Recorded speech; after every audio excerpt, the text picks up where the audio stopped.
सबसे पहले तो मंसूर अली खान साहब ये है कि इशार राना साहब समेत जितने भी दोस्त हैं, मैं हमेशा एक लफ्ज़ इस्तेमाल करता हूँ कि हमारे मुल्क में आइन और कानून अक्सर औकात छुट्टी पर रहता है। अच्छा। और आज अगर आप कहें कि मुल्क आइन और कानून के मुताबिक चल रहा है तो माजरत के साथ ऐसा नहीं है।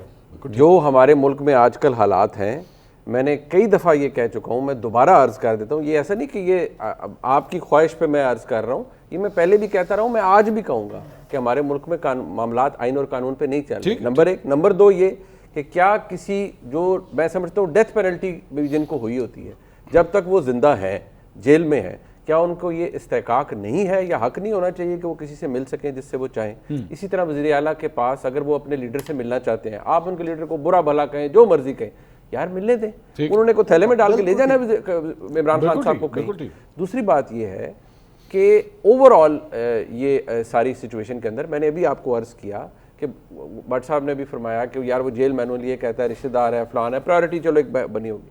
मैंने आपको अर्ज किया कि जब अदालत आपको कह देती है इस बंदे की मुलाकात करवाएं, अदालत ने उस हुक्म के जरिए आपका राइट क्रिएट कर दिया है कि जाएं मुलाकात करें। आज वज़ीर आला खैबर पख्तूनख्वा खड़े होकर अदालत में उनके वकील या एडवोकेट जनरल खैबर पख्तूनख्वा कह रहे हैं जनाब आपने 23 तारीख को अदालत में वर्बली अनाउंस किया था, कॉपी तो दे दो।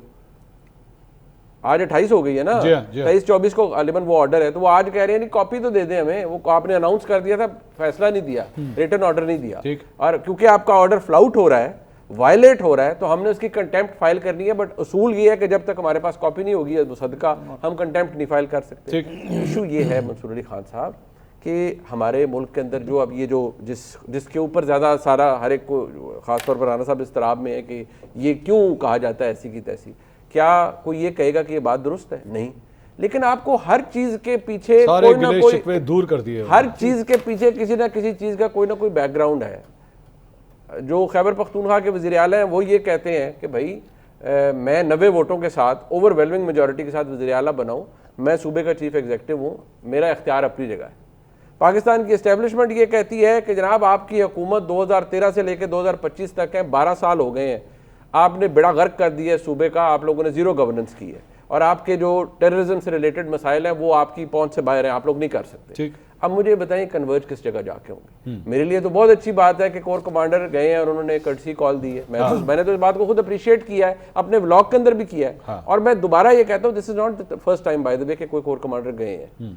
आज तो बल्कि वो तस्वीर भी सर्कुलेट हो रही थी। और इसी तरह जब मीटिंग्स होती हैं, कैबिनेट समेत कोर कमांडर चले गए थे।